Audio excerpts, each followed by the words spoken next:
August 15th, 1975. That was the first time. You ever heard of cryptozoology?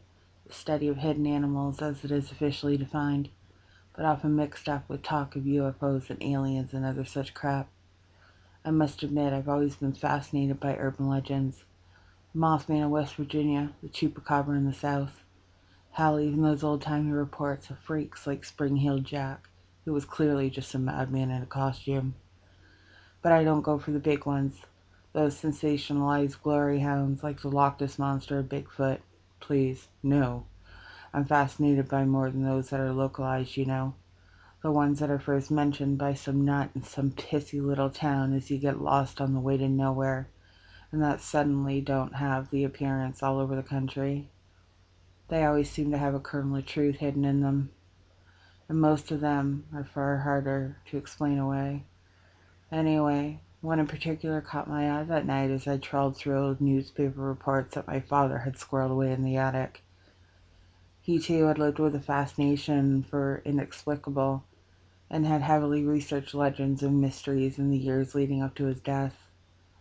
The paper I found was a yellowing copy of the Daily Journal of Elizabeth, New Jersey, dated October 12, 1966. Highlighted by my father was a small paragraph, almost as an afterthought, reporting that two boys, Martin Minogue and James Ian Chidas, had been harassed by a strange figure on the way home the night before. There was no real description, just a warning for anyone who had seen anything strange in the area to report it to the police. The article was titled, "Who was the Grinning Man?" Mr. Janelle pauses to take a sip of water from the decanter between us. My dictaphone whirs softly in the silence. I wouldn't have taken much notice. I mean, the Grinning Man? That's got to be the worst name for a mysterious being since the melon heads of Michigan. But I found it odd that my father had been interested enough to keep the report, so I dug. It took me almost a month after his death to clear that attic of old newspapers and half-completed scrapbooks. In that time, I found only one other mention of the Grinning Man, this time in a clipping from another '66 newspaper. It mentioned a fellow who claimed to have been stopped on the road by a tall man with a wide grin, who conversed without moving his lips. Interesting as it sounded, it wasn't exactly a lot to go on. Nevertheless, when we sold his house, I kept both the clippings along with a few other mysterious-filled scrapbooks found buried in the mess. In the weeks that followed, I began to notice a nagging feeling, that same itch I got whenever something feels unfinished. Carol used to call it my busy radar and used to complain that I was never happy unless I was working. He smiles, apparently lost in thought.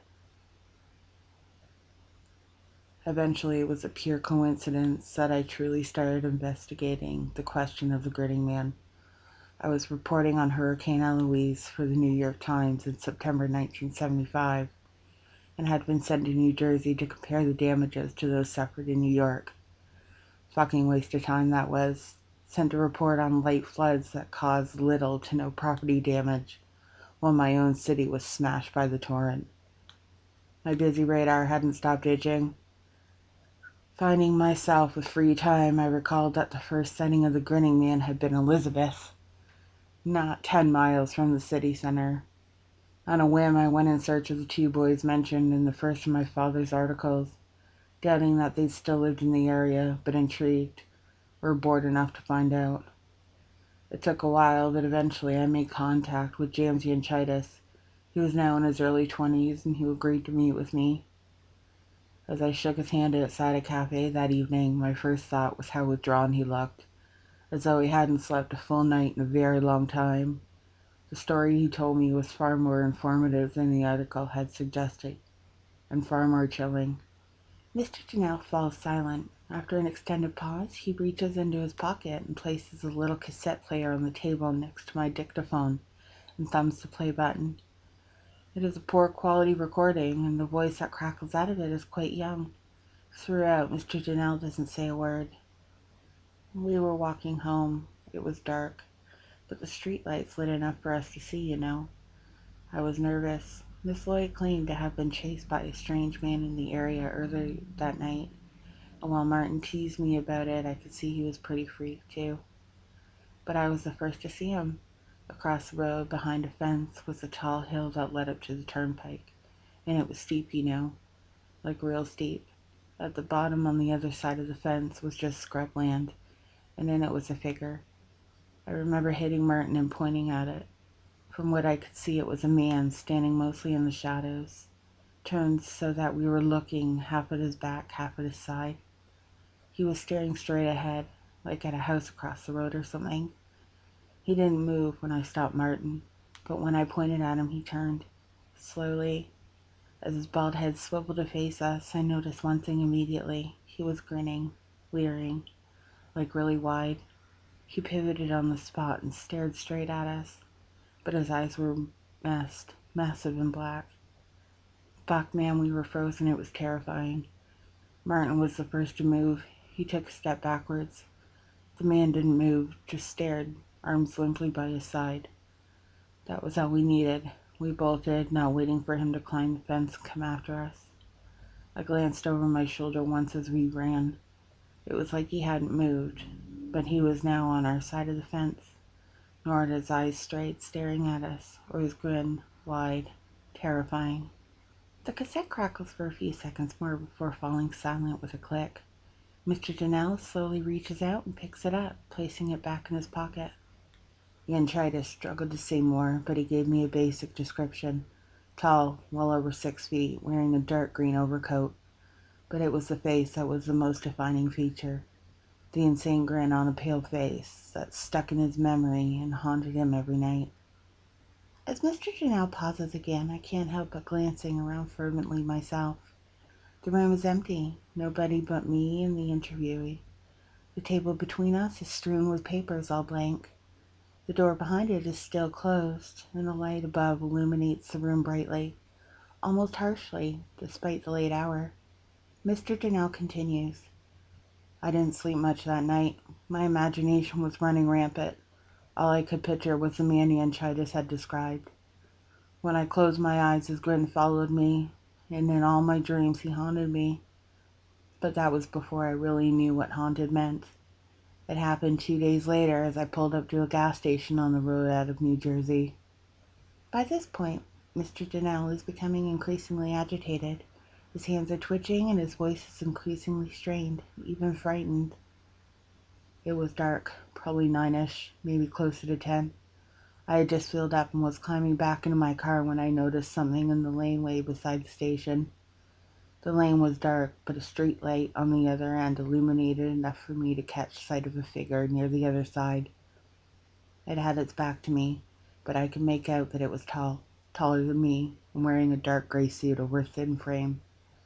It was bald, and even from behind I could tell that something was off, as though proportions were slightly wrong or it held itself strangely. Even with a sense of fear growing in me, I called out. I regret that probably more than any other decision I've made in my life. It swiveled so suddenly and so quickly that I shouted out loud. Its face was wrong.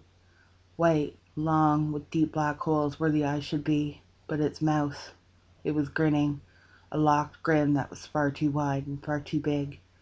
No human could make that expression. Hands by its side, it grinned at me down the laneway but made no further move. After a few seconds, I glanced away to look inside the station, see if there was anyone who could help me. Then I turned back. It had moved closer. I hadn't seen it walk. I didn't see it take a single step. In the second or so I had glanced away, it had advanced at least 10 feet, and now stood halfway down the lane in the darkness. Only its face could be seen, split in half by the blackness of the alley, and it was unchanged. Still staring, still grinning. I have never seen anything more subtly threatening, or more unquestionably. I crouched, never taking my eyes off it, and fumbled for the handgun under the seat of my car. I couldn't find it, and in my fear I glanced away again. When I stood, the pistol in hand, it was closer still. It stood grinning not 20 feet from me at the entrance of the laneway. Face in total darkness, but for the eyes boring into mine, the grin fixed and horrifying. I couldn't help it. I yelled and fired my gun, the bullet hitting it straight bang in the stomach. Damn thing didn't even react, didn't make a sound, didn't even twitch as the bullet hit it. In terror, I unloaded the clip straight in its chest. It was like nothing had happened. I lost it. I freaked out. Screaming and crying, I leapt into my car, rammed in the keys in the ignition, tearing off down the road without even closing my door. I got one glance through the rearview mirror. It was on the road, watching my car fading into the distance, its eyes unmoving and its grin frozen. I didn't stop the car again until the sun rose. Mr. Janelle's glass hits the floor. He is frozen, breathing deeply, shuddering occasionally. I suggest that we take a break, continue our interview tomorrow, but he waves the suggestion away. He doesn't seem to notice the glass shattered at his feet. Over the coming days and weeks, sleep became a fantasy beyond my grasp. Every time I closed my eyes, it was there, a ghastly specter that inhabited my dreams and haunted my every waking moment. I began to see it everywhere I went. Never clearly, never more than a moment, but it was there.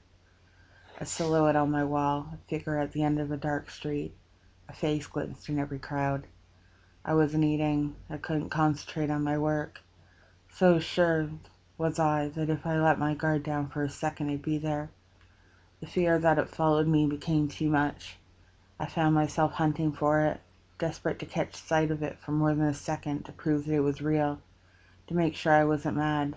I became obsessed, simultaneously frantic to find and terrified to encounter it. Carol could only watch helplessly as my terror consumed me. This continued far too long, until eventually I found it again. A soft clicking can be heard as Mr. Janelle shifts in his seat, his dark glasses hiding pain-filled eyes from my sight. 3 years had passed since my encounter with the grinning man. 3 long years of insomnia and terror, paranoia and isolation. I had long since lost my job and would rarely leave my study, working fervently into the night to uncover further clues on the specter that haunted me. Only Carol stood by me, worried but faithful, loving more than I reciprocated and far more than I deserved. It was late. I was in the study. Carol was downstairs in the living room. I could hear the muffled sounds of the television leaking through my floorboard under my feet. A tapping at my window snapped me from my work. 3 slow beats, too rhythmic to be natural. Tap, tap, tap. Mr. Janelle beats the table with his knuckles for emphasis. I would no doubt have ignored it if it weren't for one factor. I was on the second floor with no trees near this side of the house. The blinds were drawn. I couldn't see out. My heart began hammering as I edged towards the windowsill, pen still in hand, reaching slowly for the string to raise the blinds. Tap, tap, tap. I leapt back as it repeated, and it was a long minute before I steeled the nerve to approach it again. With a deep breath, I grabbed the string and heaved the blinds open. Nothing. No bald face, no staring eyes, no fixed grin. Nothing. I fell back into my chair, unsure whether to laugh or cry with relief. What had I expected, really? I seem to recall I laughed, chuckling to myself as my heart rate slowed, until there came a piercing scream from downstairs. Adrenaline fired into my veins and leapt to my feet as the scream came again and again. Carol. Without hesitation, I wrenched the door wide and charged downstairs, calling out, shouting her name, wielding my pen like a dagger. Through the living room, empty. Down the hall, silent. Into the kitchen, into a scene of a nightmare. The lights were on bright, too bright, illuminating everything in perfect detail. The back door was wide open, the kitchen lights spilling out onto the porch. Cutlery was strewn all over the floor, and Carol lay in the middle of the tiles. She was lying on her stomach, but she was face up. Her head had been turned until it faced fully backwards. Her eyes wide, staring straight at me with a grin on her face. A locked grin that was far too wide, far too big. She was dead, yet her eyes pierced me. The grin taunted me, haunted me, and I screamed. I screamed and I screamed and fell to my knees, unable to move, to breathe, to think. Her face was burned into my eyes, merging with the mask of horror that already plagued my ever-leaving moment. I couldn't approach her, didn't dare touch the corpse that had once been my wife, my beacon of support. I turned and stumbled into the hall, crashing through the living room door where the television was playing, filling the room with laughter. The sound consumed everything. Laughter constant, unchanging, driving me into a fit of panic. With a roar, I leapt up, intent on smashing the infernal machine into a million pieces. But something stopped me. It was off. The television was black, dead. Yet the laughter still echoed through the room, growing louder and more unnatural with every second. I lifted the box and slammed it into the floor again and again, shattering the glass, splintering the wood, and yet the laughter did not stop. Hands bloodied, tears streaming down my face, I plunged back into the hallway, tearing up the staircase to my study for the phone, desperate to call someone, anyone for help. The room was as I'd left it, desk messy, lights dim, blinds raised, except that a face now stared through the glass. White, long, with gaping black eyes, far too apart, that locked into mine and didn't waver. It was grinning, a fixed grin that was far too wide, far too big. No human can make that expression. Mr. Donnell is in a frenzy. He strains and tears at the handcuffs that bind him to his seat. I grab my dictaphone and leap to my feet as he manages to upturn the table, sending papers flying across the white floor of his cell, some fluttering into the two-way window glass behind me. Still locked into the chair, bolted into the floor. It's a long while before he calms down enough to continue. His voice exhausted, his tone dead. I couldn't look away. It was there. He was there, as he'd always been watching me. His face was stared into my eyes. Carol's face was stared into my eyes, denying me escape from the nightmare I had been plunged into. I would never be free of his torment unless I stood again, locked my gaze with the demon. The pen was still in my hand, and I plunged it into my eye. First one, then the other. Agony raged as an inferno as I fell to the floor, succumbing to the darkness. But now I was free. Now I am free of ever seeing the creature again. Mr. Janelle's head slumps in exhaustion and his sunglasses drop to the floor. Then he begins to laugh, slowly, quietly, growing louder and louder until he raises his head and stares at me with eyes that are no longer there. Black holes in a pale face twisted into a mask of insane laughter. I back away from the chair, from the man chained to the center of the room, turning for the door. As I slam my fist into it, I glance down at one of the blank pages that had been thrown to the floor. Not blank, just upside down.